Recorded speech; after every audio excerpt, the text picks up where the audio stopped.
All right, thank you everyone for joining us. We're going to give folks a couple of minutes to get settled in. But thanks for being here for our focus group meeting for the City of San Jose's SB9 Objective Design Standards focus group stakeholder meeting.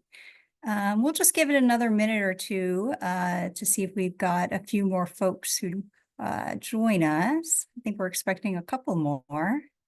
But as you're joining, if you'd like to go ahead and put your name and any organization or your business name or your area of expertise into the chat, that would be great.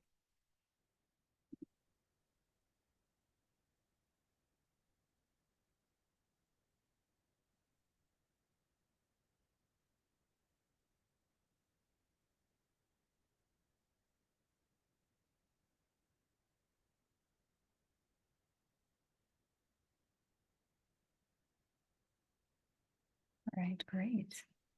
Welcome, Adam and Ben.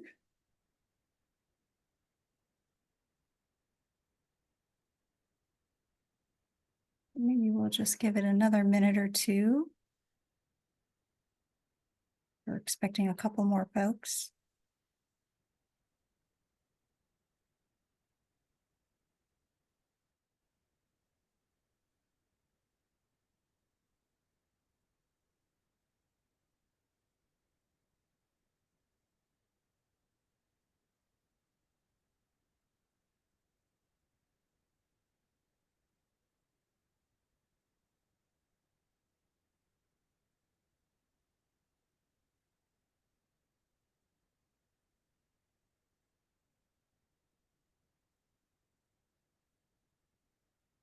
I don't see anybody else in the waiting room at the moment.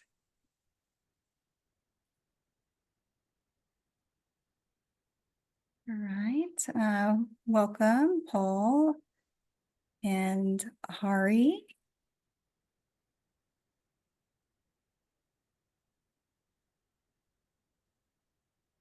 So maybe we'll go ahead and get started. Rena and Martina, if that sounds good to you. Okay, great. All right. Thank you. Okay, so before we get started, my name is Laura Adelman. I'm part of the project team. We'll do some intros in just a moment, but before we get started, I'll just go over a couple of quick reminders here on how to participate in the meeting today. Please mute when you're not speaking.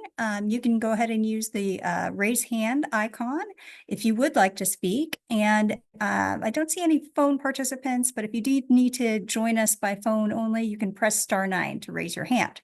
And I'll also just note that we are recording this meeting to help us take notes and capture your input. And with that, I'll go ahead and turn it over to Martina. All right. Hi, everybody. I'm just going to do a quick welcome so we have plenty of time to get into this. So those of you who don't know me, my name's Martina. I'm the division manager in our citywide planning group. Today, sorry, you guys, I can't remember if you guys were to introduce yourselves, so I'm just going to go through it real quick. Today, we've got Aparna and Rena from the city side. We're also joined by our consultant team who's helping us out with this project, ACOM. We've got Susan, Scott, and Laura here to help. They're going to really do the presentation and lead this discussion. So just for framing it, again, I just want to thank you guys so much for your time this evening. We really, really appreciate it. This is our group of kind of experts that we're relying on to get some hopefully really good information that we may not have ourselves. So we're really excited to be doing this SB9 project. I know it's a long time coming. I thank you for your patience. I know some of you have been waiting for quite some time. And just as a reminder, our current SB9 standards, we put them together pretty quickly when SB9 was drafted or became law. And really the idea behind them was just creating clarity using existing standards the city had on the books wherever there were standards. So are they perfect? No, we're not going to sit here and tell you that we have the best SB9 standards. What we really want to do is look at them and come up with something better now that we have some time. And so that's why we really, really want to hear from you. You guys are on the ground. You hear from your clients. Some of you are developers yourselves. So we really want to hear what's working, what's not working, any feedback. We're open to really looking at any of the standards. What I will say for tonight, we would like to keep the discussion focused on the standards and not process issues or questions or thoughts. just because this work is really focused around the standards, and we've got our consultant team, so we really want to maximize our time kind of focusing on that. If we can talk process, but let's do that separately if you're interested. And then lastly, I will mention that I know I see Ben from PAC-SJ here. Just so you know, we are planning on doing a little bit more targeted outreach around the historic component of this. So if you do feel like tonight you didn't have enough time, really any of you to kind of really get into the weeds on historic stuff, there'll be a more opportunity for that. So I just want to let you know that. And with that, I'm going to stop talking and let's get started. And again, thanks for being here. Okay, I think that's me. So thanks, Martina. Appreciate the intro there. Thanks all for joining. My name is Scott Williamson. I'm from AECOM, and we're part of the city's project team for this project. So let me just grab my script here. We're looking forward to particularly hearing some of your institutional knowledge that you all have working in this part of the industry or being involved in this part of the industry. And for that reason, we'd like to spend most of the time today hearing from you. We also want to be conscious that a lot of you have existing knowledge of this subject, so I'm going to speed through some of the details of this quickly, but it is necessary context that we want to make sure you all have, just so that we can have that sort of discussion. We can revisit any of the slides if I go through them too quickly before Q&A if you would like to. And want to note also that this meeting is just an intro to the project. Before we do much of the technical work, we need to really understand the current circumstances you all are seeing with SB9 or your understanding of it. And we'd like to see your feedback as industry professionals and members of the community. So of the talking we or I at this stage will do at this point, it will be aimed at providing context on the project. And we're intending to cover an overview of the city's project goals, some SB9 context, some existing San Jose SB9 regulation overview, and then we'll give you a timeline and how you can continue to be involved. So moving on from housekeeping now, we need to give some context to the project, which should take about 10 minutes before we can get into the discussion. Given this group has existing knowledge, again, I'll go through this quite quickly, so happy to revisit if necessary. So through SB9, the city is seeking to achieve a number of goals related to that bill. And firstly, it's keeping in line with state law, including that the city's standards for development of SB9 type projects be objective, meaning verifiable and measurable. They also need to implement policies of the 2040 general plan and update current regulations to reflect the city's vision. They are also seeking to apply standards consistently for infill projects in R1, but also potentially extend this to zones that might accommodate similar infill type development, for instance, the R2 zone as well. They'd also like to provide clear development standards, specifications, performance approaches, graphics, representations that will really aid in public understanding of what is sort of really in the weeds of planning legislation, particularly with this bill.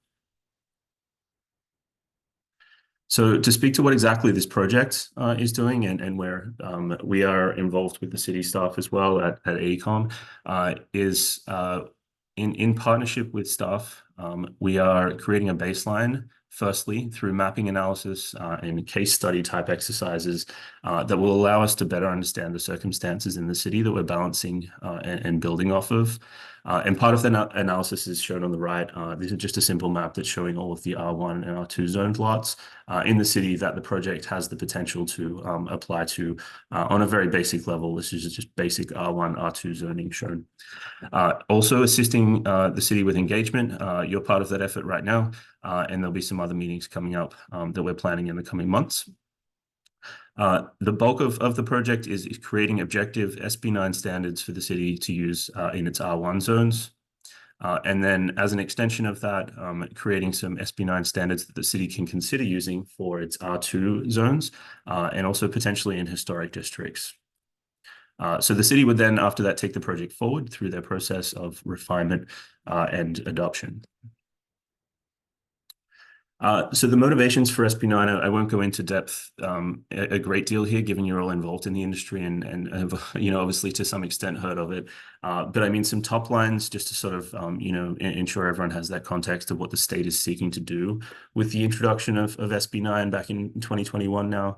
It's really aiming to increase housing stock in lower density areas via duplexes or subdivision type actions. And through requiring objectivity in the process and development standards, SB9 is seeking to provide greater certainty for this type of development. And creating those standards is a significant portion of the project that we're involved in with the city. So SB9 is designed to apply to single-family residential uses, which in San Jose is the R1 zone. But the City Council in San Jose has also asked staff to investigate broader application than that, including the R2 zone, and giving consideration of the applicability of that, as well as how it might sensitively be undertaken in historic districts. So the SB9 bill includes some broad constraints where SB9 cannot be used. Classifications that would generally restrict broader development potential also apply here, and they include sites like wetlands, hazardous wastes, high fire hazards, the like. Again, I won't go into a lot of these. They're reasonably standard for what a broad state bill like this would do, but happy to revisit this if you have interest in these exclusions later. So SB9 in its substance provides two main mechanisms for development on a lot, two-unit developments and urban lot splits. Both can be utilized on a particular site if it's meeting the criteria. Two-unit developments are allowing two dwellings, or you might call a duplex, and potentially up to two ADUs are permitted under the bill as well. And that's for a maximum of 4 dwellings per lot. And an example of one of those arrangements here is shown on the left.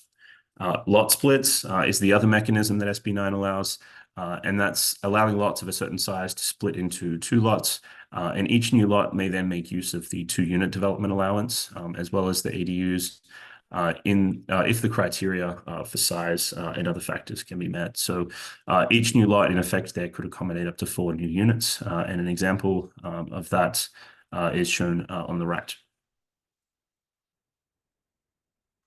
So as well as exclusions we covered earlier, there are a few constraints to SB9 lot splits specifically based on site area and configurations.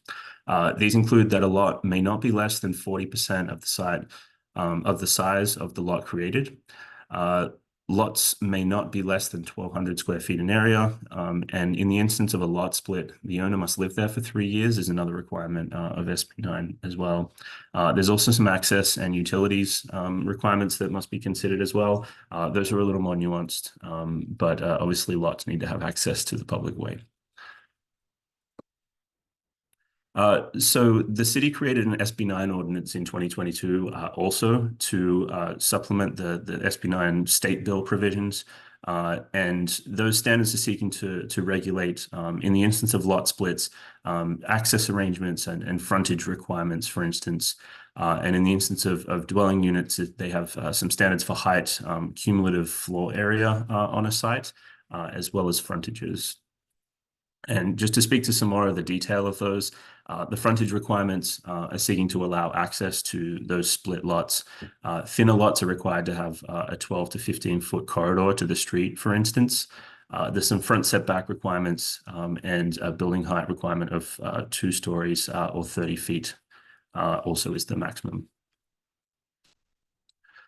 So that's sort of the context substance that we had for you today. I hope that was helpful, just in sort of setting the table there of what the project is trying to look at and the basics of SB9. As far as where we are in the project, you're currently part of the initial outreach as a key stakeholder.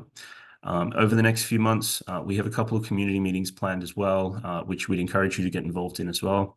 And following those meetings, we'll be developing and refining the standards with city staff before the city can take them forward next year through an adoption process.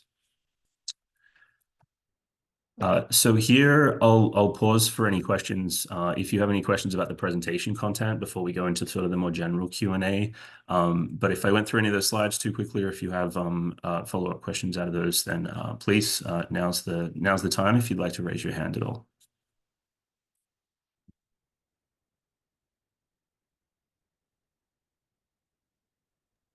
I see Adam, you've got your hand up, please. My only question might be, is this just questions about what you've presented? At this point, the next slide straight after this is going to have to be some just general questions about your involvement, your understanding of SB9, your concerns, things like that. But anything I just went through. I'll wait till the next slide then. Ben, please. Yeah, could you go back to the frontage requirements? I think you said something about it not being. Is this the slide you were talking about? Yeah. Maybe this is it, or maybe the lot configuration. There was something where you kind of said there might be some gray area about. I guess like I have questions about both of these. On the current lot split configuration, it looks like there's a 12 to 15 foot frontage requirement for the minimum flag lot. I mean, this is something that I've chatted with Aparna from City of San Jose before about. Is that something that has an impact on whether we can develop, two 800 square foot units on the rear lot?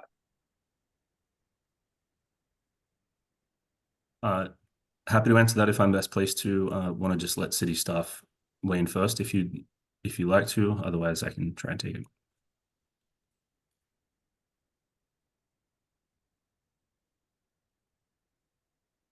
Sorry, it took me forever to unmute. Yeah, I mean, practically speaking, we have heard feedback that that's been a constraint, right? Because, in theory, you could subdivide the lot, right? But if you have a house that's within that easement area, that driveway area, you'd have to actually kind of tear part of that down to create that 12 to 15 feet.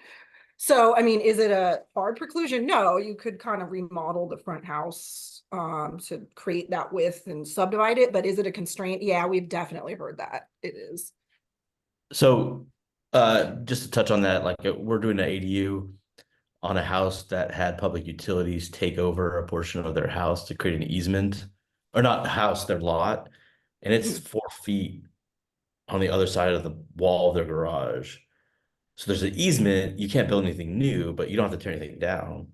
They just need access there. And 20 foot is what they got instead of 18 foot 4 or something. So I'm not sure the easement's just if it's an access easement, new items, you just get access through someone's yard to get there, that they wouldn't necessarily be able to build something, but it's. Yeah, I guess I'm not totally clear on what the question is. I mean, basically, RSB9 has kind of two configurations, either kind of your standard side by side, two generally the same size lots, or it has to be a flag lot where one of the back lot has to have that kind of flag that's an access for them to reach the back lot that's 12 to 15 feet wide.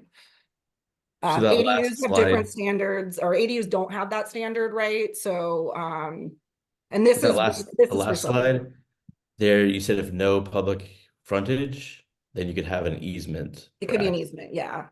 Right. So you don't need to have the flag lot configuration. Yeah, practically speaking, exactly. No, it wouldn't have to be a true flag lot, right? On the ground, is it the same thing when you look at it? Yeah, because it's got to be an access easement that's open and free and clear, right? So the physical, what ends up getting built will look exactly the same, but the ownership of that driveway would probably belong to that front lot, but the back lot would have an access easement. So we did include that option. I see. Paul, you have your hand up too. Yeah, just a clarification about this item. So I think I believe that the requirement for the easement is the same access requirement as the driveway, which is 12 to 15 feet. And so the question that I have is, in an area that doesn't require parking and therefore probably doesn't require a driveway for that reason, shouldn't it be governed by something more like fire access requirements if it's within 150 feet of the fire apparatus access, where it's just about the kind of width required to take that hose pool to the back rather than a 12-foot minimum? Yeah, so again, that's the discussion we want to have tonight, right? So I'll tell you where that came from. Was at the time parking was required, right?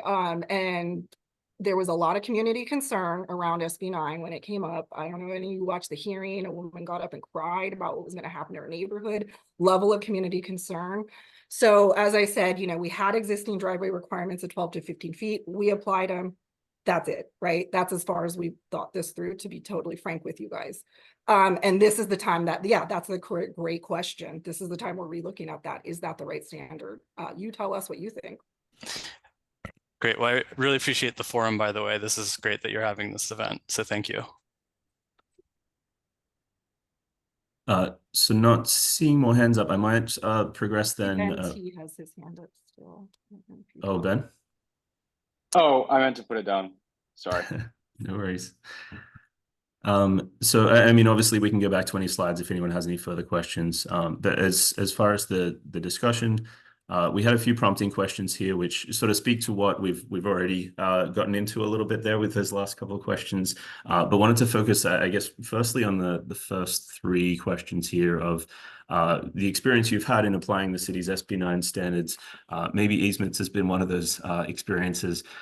You know, the type of things that we're looking for, you know, how can the city's existing standards be simplified or made more flexible? In instances you might have come across that perhaps development has been not possible due to lack of flexibility. Are there any other design standards for SB9 developments that could be improved or are not conducive to feasible development? So some very related type of prompting questions there that we're hoping for any input you might have for us there. I see, Adam, you've got your hand up already. Yeah. So do you want to rattle off my list? Please, we'll take it. Yeah, I mean the R2 thing is obviously one that should be a slam dunk type thing.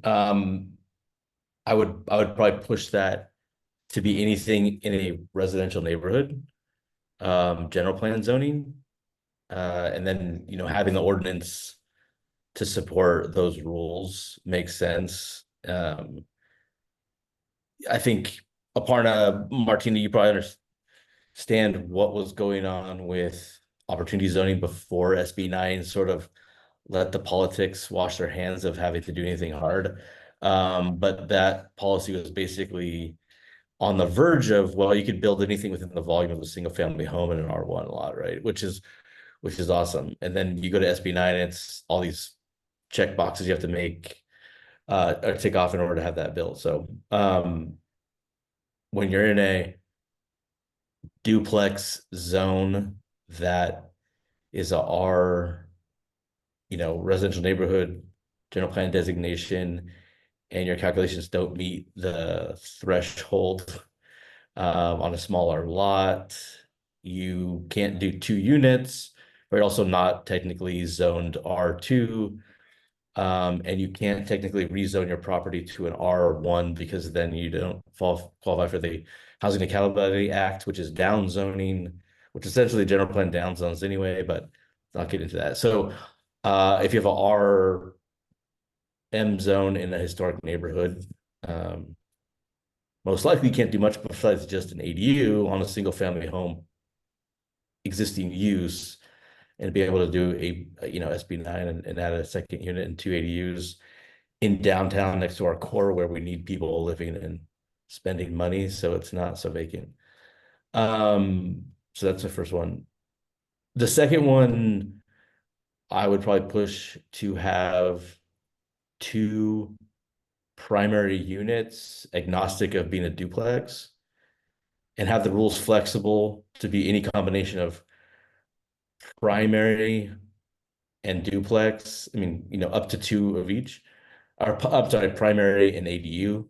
So you could do a primary, a JADU, and 2 detached ADUs if you want, which gives you multifamily housing and also gives you the opportunity to now sell 2 homes in your backyard to other young families in the neighborhood or area. So that's the type of things we need in San Jose. So I don't know that you need to restrict the duplex criteria, so I'd push that. I'd also push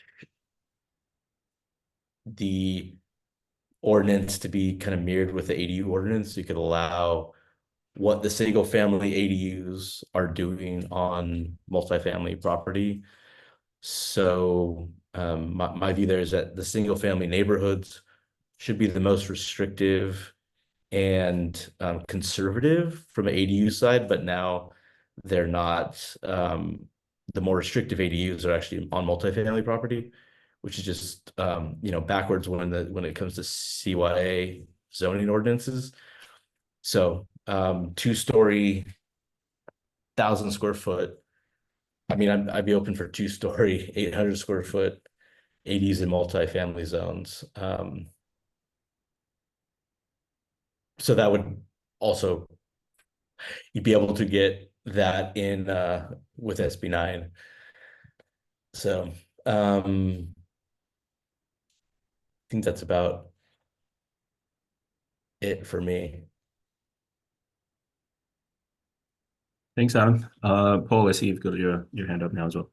I just want to acknowledge real quick, Adam, that the no more than one primary dwelling, that was just keeping existing standards. So I was very curious if someone would bring that up, but yeah, there wasn't much of a reason behind that other than keeping existing standards. So sure. Yeah.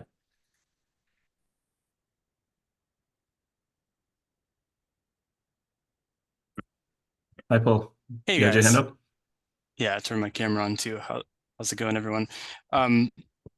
Yeah, so just our organization has done lot splits using SB9 in multiple jurisdictions across the state. So kind of comparing to help answer these questions with some of the other experiences that we've had. I think in general, we found the checklist format to be very cohesive and straightforward. And we think that that's like a pretty well-presented way of presenting the standards. One thing that I would point out about it is that there is the aspect of SB9 that notes that if a standard is to preclude to 800 square foot units, that that standard would not apply. And so the kind of like binary, does it meet the standard? If yes, it may proceed. If no, then it cannot be permitted, is not really consistent with SB9 if that standard were to prohibit the 2 800 square foot units. And we haven't had that scenario come up in San Jose, but just kind of flagging it in the scenario where it would occur, that we would have to like navigate that process somehow with the department.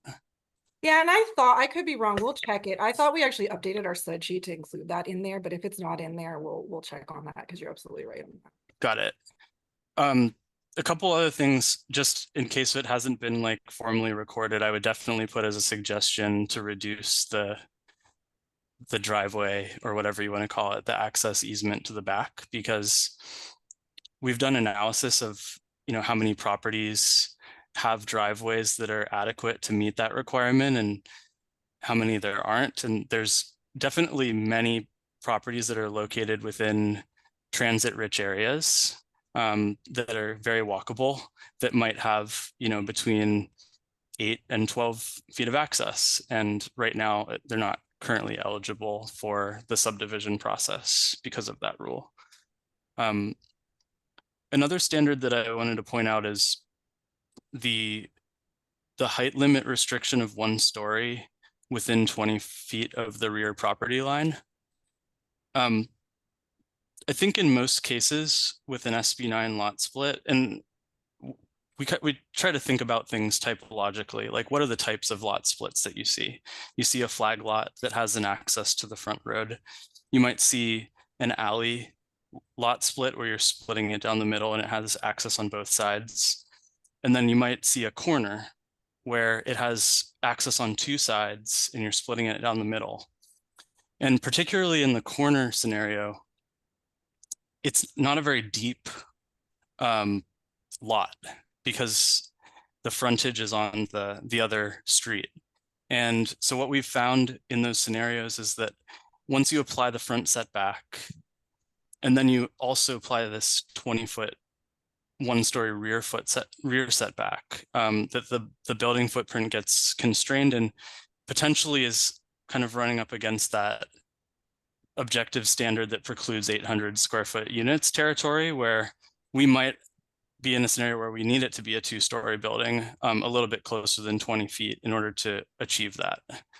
We haven't submitted any projects that have that issue, but I just wanted to flag that as a potential standard to adjust. Can I ask a follow-up, and for you or anyone else on this call? So those of you especially who worked in San Jose know what privacy is something that we hear a lot from our residents. I always joke, I don't know what you people are doing in your backyards, but it is what we hear constantly, right? And that was partially, why we kind of applied that 20-foot standard, which was some existing standard for additions within those areas. I'd be curious, I know SB 9 lets you go down to 4 feet, right?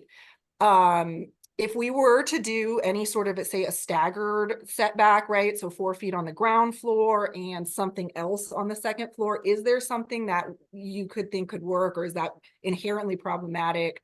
Be interested to know, because I'll tell you, we definitely are going to hear the, oh my gosh, this unit's going to be looming over my house, my yard. You can't possibly allow that a lot. So we would definitely want to explore any other types of setbacks for that second story. So Sure.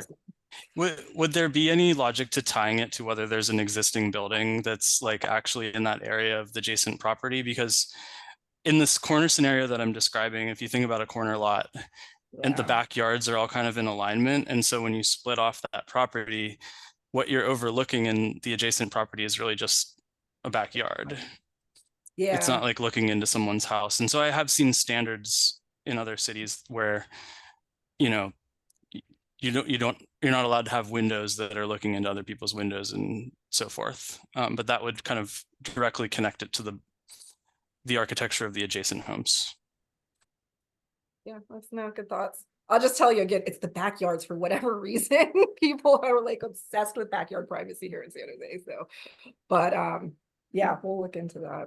And if you have any specific examples, you can send us, that'd be great. And then the other thing I'll let Adam talk a second is if you have any research around sort of how many lots, have the driveway issue that you could share with us, that would be great too. It's good data for us to have.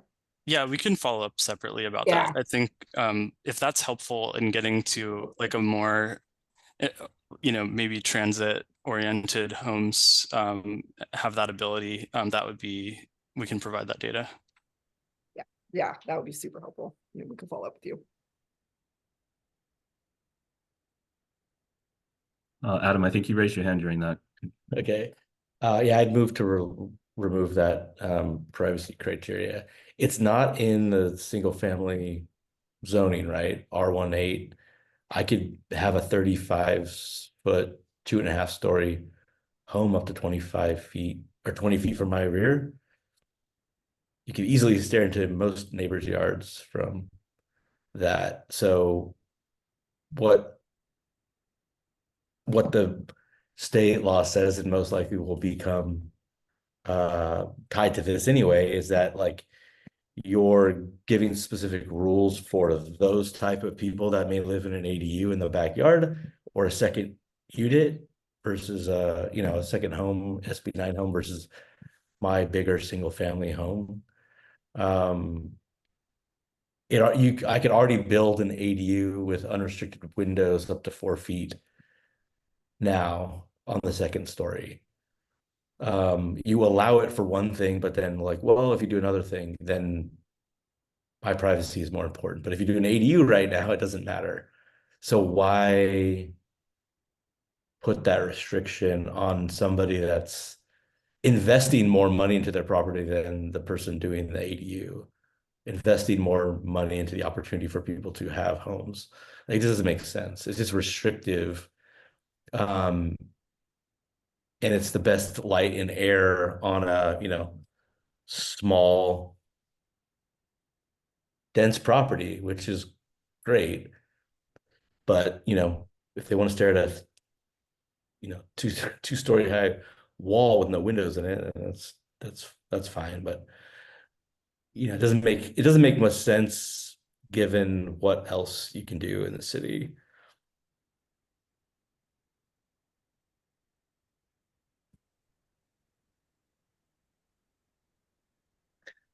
That's it on it. Thanks, Adam. That's helpful.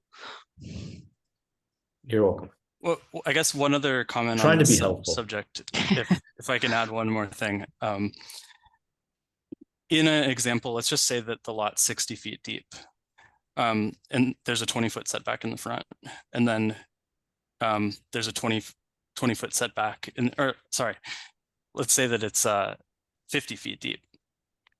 20-foot setback in the front, and then you have this 20-foot one-story restriction in the back. So that leaves like an area that's 10 feet wide for a two-story home. So it just creates some like impractical situations, as we can imagine, but we'd be happy to provide some examples of that.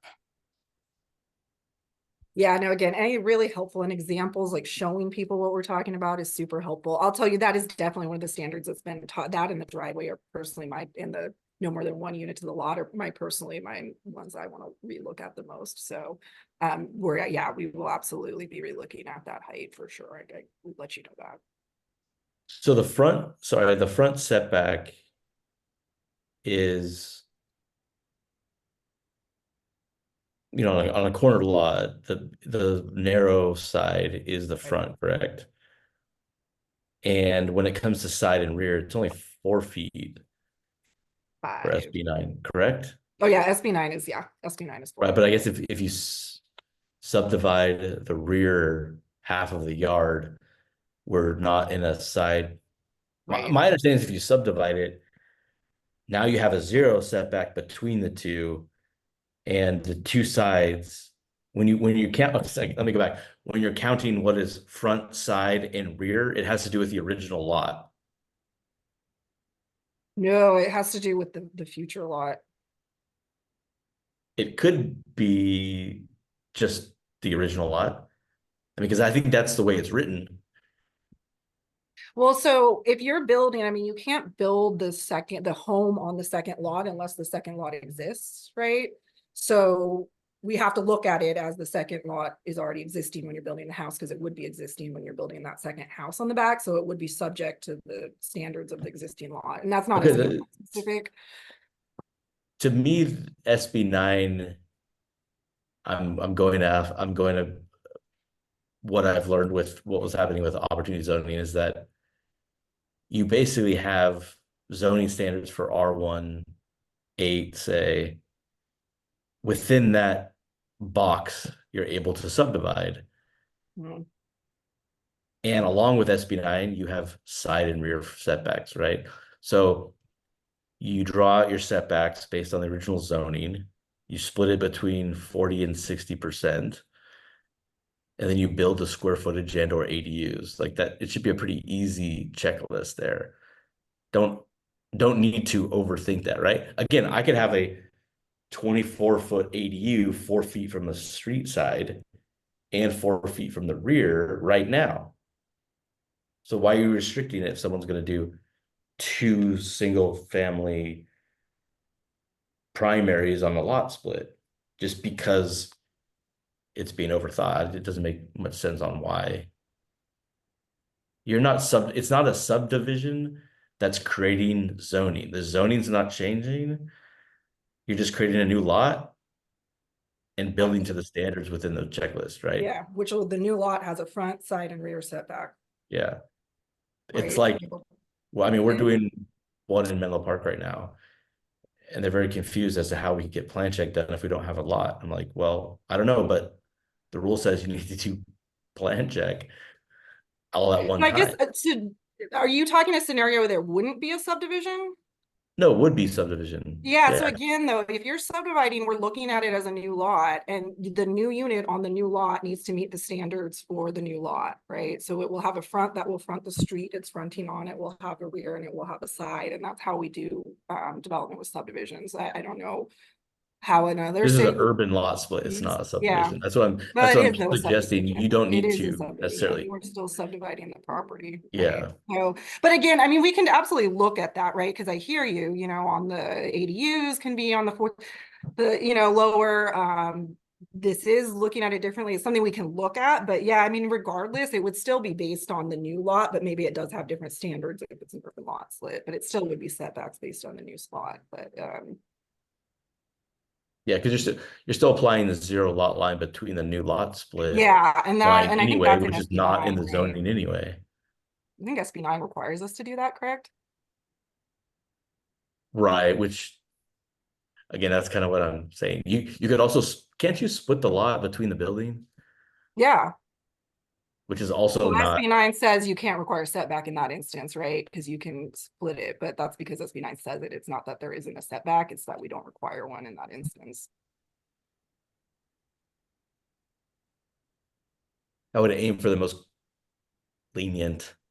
Right. If you want diagrams on why it makes sense, let me know.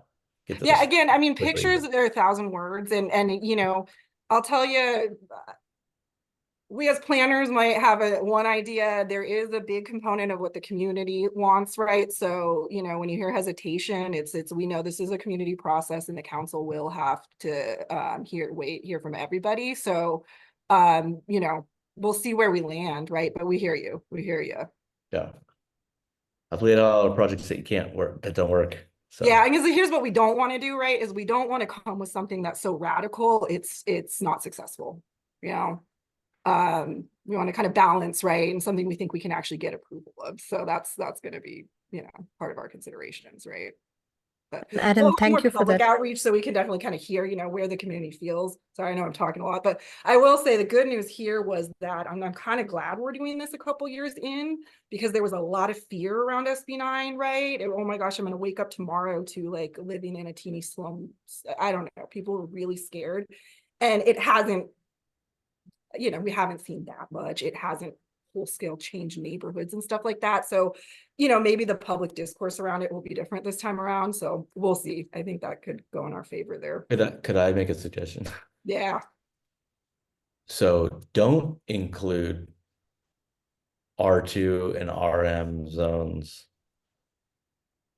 Leave them out, but create a RM R2 zone checklist that doesn't have owner occupancy or the rental issue, and you'll have a lot of people wanting it more lenient, right? Because the people that are investing in home building and rentals aren't people that have lived there for a long time.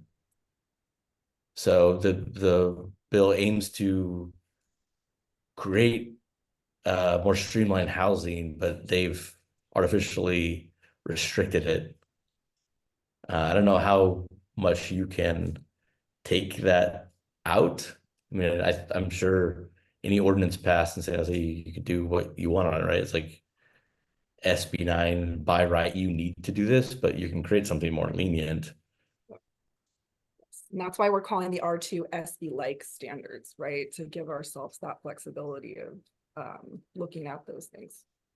So you could call it opportunity housing and change the name. I don't think you not need have to SB9. use those words in the public would be my advice. Opportunity housing is like going to the BART tracks and grabbing the third rail. So that honestly, right? So Hey, there's a reason why I'm not a council person or on the planning you commission. know, so that's the thing, is where oh, but SB9 like standards. SB9 wasn't that scary, was it? Right? It's kind of how we're framing it, but yeah. My anecdote is when changing the ADU policy because you wanted to make it better, all the people showed up saying, but I still can't do it, make it easier, please. And that's why you're, setting a standard in the country here, or the state anyway, or country, we could say country. So push the homeowners, hopefully they don't show up. And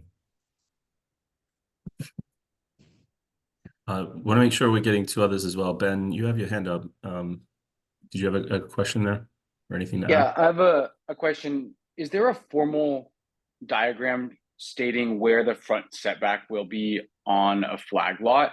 And I would like you to clarify exactly what you were just talking about with the 0 foot setback, because from our experience, that isn't been how San Jose or other cities have taken anything with I know that existing buildings can have no setback requirements, but the new building can't then also be right next to that property, because then Paul's idea where the 20 foot front and the 20-foot rear is like squishing the building into a very awkward position, wouldn't apply. And so something to just know is, I think, what this does is it probably would incentivize people to build an ADU first so that it is an existing structure, and then to subdivide after. And then also, in light of future implementation of AB 1033, it just makes a lot more sense to use the no driveway standards for an ADU, or whatever slightly more lenient standards there are. And so I would push for SB9 to have similar standards so that, creating fee simple lots is easier, because I think the goal in general, and a lot of homeowners are scared of the idea of a home becoming a condo, to be clear. And SB9 is very powerful in allowing homeowners to potentially sell a fee simple lot to a new homeowner in the neighborhood. So I think it just makes sense to make SB9 at least as lenient as an ADU ordinance, or more lenient, because it's kind of one of the laws that allows for new homeowners to come in and buy these units, which are usually naturally smaller based on the available space, and thus more affordable. Yeah, so for the front on the flag lot, and I don't know that we have it diagrammed out. If not, we should. The way we did it for the flag lots, I'll tell you, our actual normal flag lot policy actually does require like a front setback kind of in the back, like flag part of the flag, which we realized would preclude SB9, if we tried to do 20-foot front, 20-foot, no. So the way it works is, I think that like 20-foot front setback is really the flagpole. So effectively, kind of this, right? And then you can do the 4 feet sort of on the rest would be considered sides and rear. The way I say 0 is because SB9 does say that we can't preclude attached units, right? And so, kind of effectively, and I see what Adam wrote in here, and yeah, he's kind of right. Effectively, it's you can either attach them and do a fee simple, right, and have like a lot line go up through there, or for building code, you're going to need to actually maintain. I think they're going to require like 3 feet, right, on each side. Yeah. So practically speaking, it's either kind of literally attached, or you got to kind of maintain that building code, which ends up with 6 feet. So that's how we did that one. So yeah, I mean, and building code is going to likely be an issue on getting, I think, less than 6 feet, wall to wall, but we'll look into that, unless you do full on attached, but we'll look into that. Okay, want to make sure we keep moving here. We have 12 minutes left in the meeting. So just before I progress to the next set of questions, I just wanted to make sure if staff had any other follow-ups, particularly from the last question there on number 4. Martina, are you good if we move forward, or would you like to ask that question? I mean, I think we got a lot of really good feedback. And I think I have one more. I some of the forgot. really important stuff, but if anyone does have any specifics on this one, let us, yeah, what do you think? Adam, please. Sorry.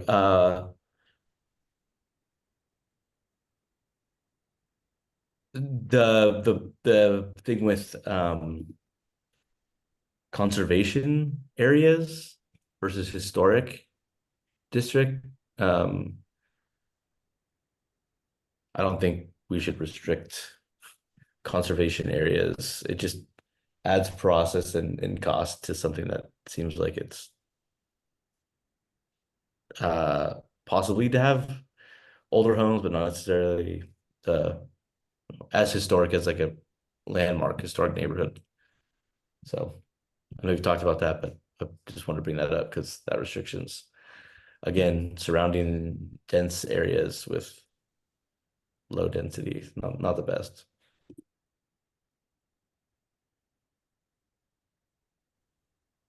Okay. So just wanted to make sure everyone's had a chance to sort of weigh in there if they had any thoughts.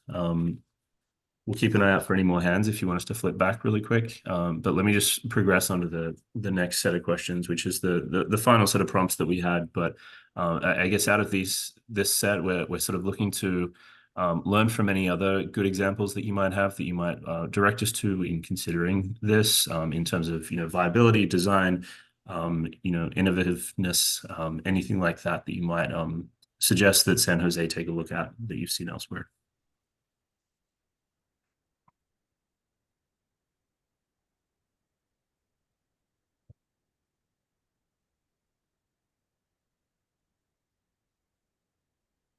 Hey, Ben, please.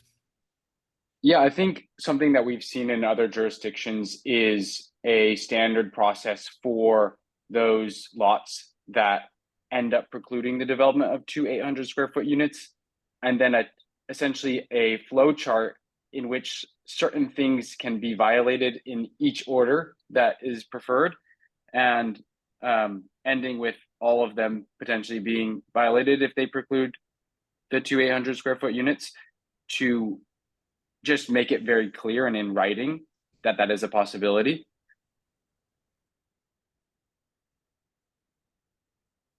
It's helpful. Thank you. Yeah, that's great. And again, you don't have to, but if you can think of any specific cities that have standards that, have a really good example of that, let us know, you can follow up if you think of anybody. Because yeah, that's something we need to look at. Yeah, we can share that.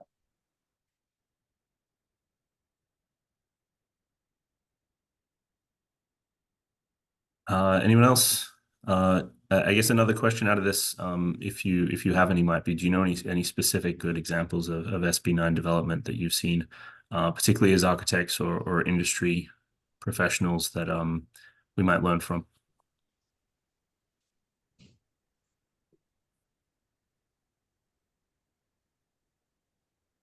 Yeah, and if you want it, so one of the goals I want to do is, again, a picture's worth 1,000 words, and I'll tell you, with the general community, there's still a lot of fear around this. And so I would love to be able to go out there with actual real life examples of, like, this is what it looks like, right? And so if you have any, you want to give us, like, I have the best design on earth, show it to everyone how pretty it is. Let us know. If you know of anyone's that not yours, let us know. But, ideally, I would love something we can even show the community and say, okay, this is what we actually see, right? Would be great.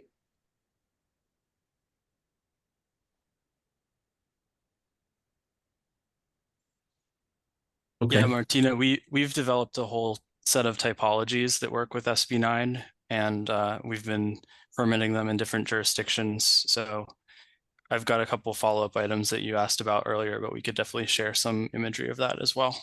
Great.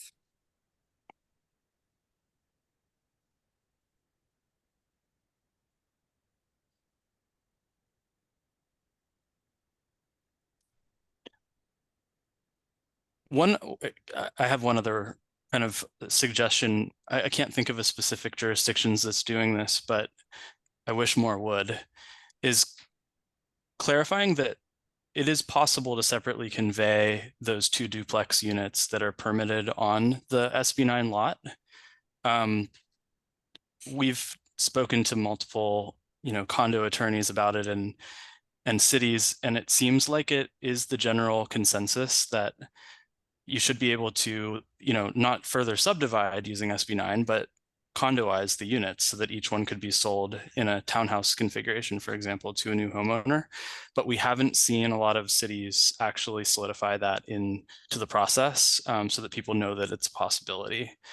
And if you think about the profile of people who might buy like two units together versus one separate, there's incentives to rent versus own. And we think that there's a lot of just benefits to the community to be able to separately convey each of those units.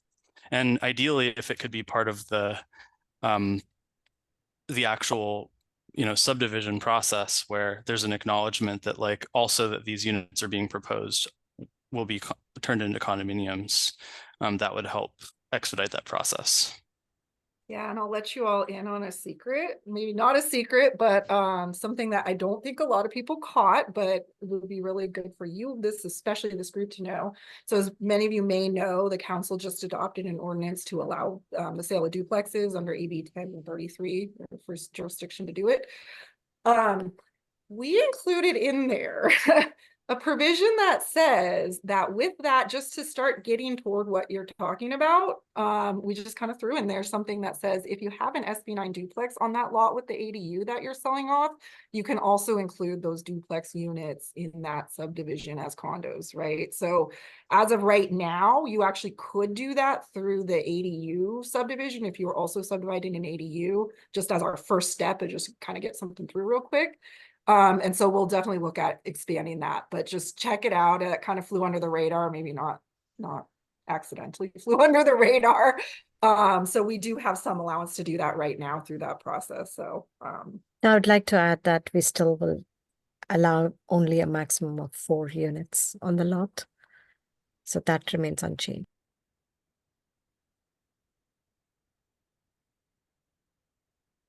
Yeah, the ability to do a lot split plus condo at the same time, I think is a good one. I don't know if there's a 2-step process needed on that, but yeah, so right now it would it's- be the 2-step process, but yeah, it's something we'll look at.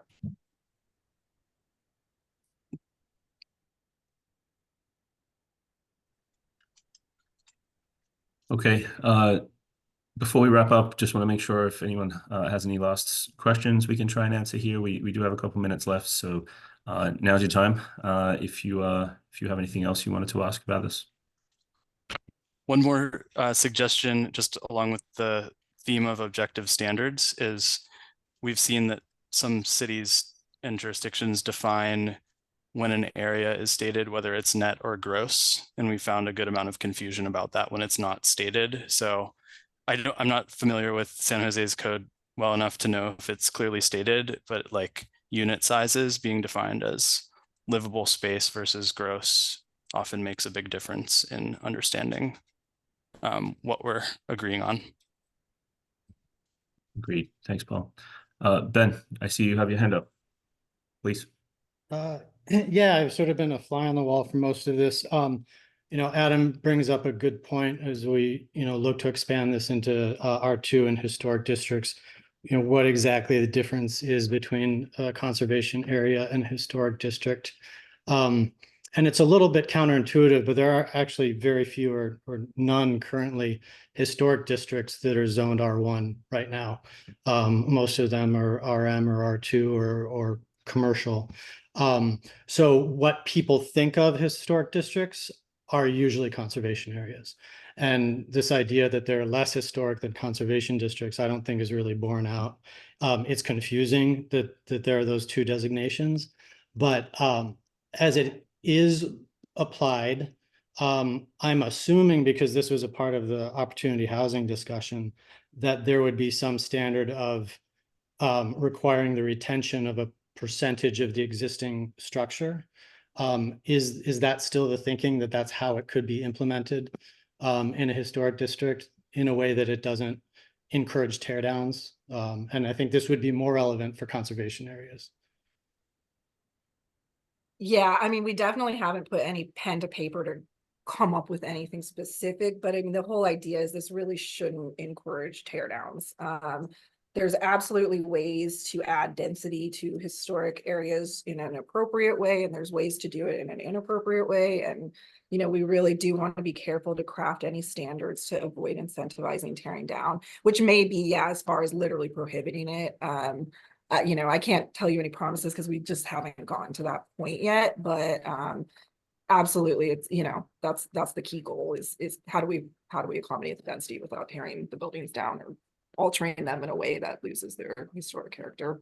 Right. And just, thinking about, standards versus guidelines and objective standards, where it does get, we can't have, there's the murkiness of contributing structures and non-contributing structures and like that. So I am assuming there will be another focus group that sort of digs into that. Yeah. And I actually I'd love it if Adam could come, because I think that this really is, where the rubber meets the road on implementing this in the neighborhoods that are going to be most prone to pushback. yeah, I'll just give you the antidote here. We were trying to get SB9 put onto a property that's adjacent to Guadalupe River, basically a shack that I could probably push over, that ended up being have squatters in it and burnt down by the squatters. So we had got a code violation. All that while we're getting the conservation letter by the historic resource person approved, and this is why we have this cycle. So it ended up being a single family house with a converted garage plus 2-story ADU. Why it couldn't be 4 units doesn't really make a lot of sense, but we weren't doing anything to any kind of property that was worth anything. It was literally like a shack, and yeah. So Yeah. I'm all for preserving, homes, but the way it's done now is very confusing and leads to uncertainty, which leads to no homes getting built. So Yeah, and I would say for at least our modern districts and conservation areas, we do have them categorized as contributing or non-contributing structures, sure, over time. So, that's something we can look at, right? Is, are the standards different for contributing versus non-contributing structure? There's some limitations because they're not all categorized in those two categories. So it's, there's a lot of challenges here, but yeah, stuff we'll need to delve into a lot more. So I think we're at time there. Thank you very much for your time and your input. That's super helpful in us getting started in the right direction. So really appreciate it. Would encourage you to keep involved in the project as we get through more community meetings and discussions.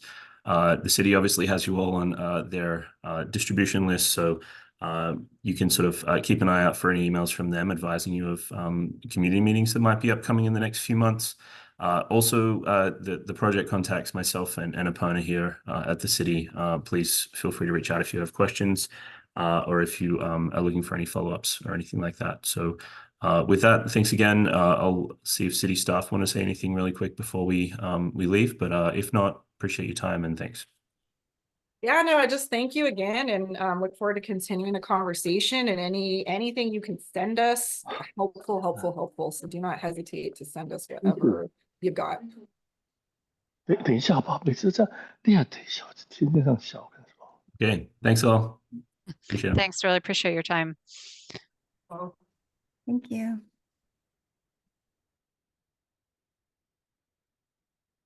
Thank you.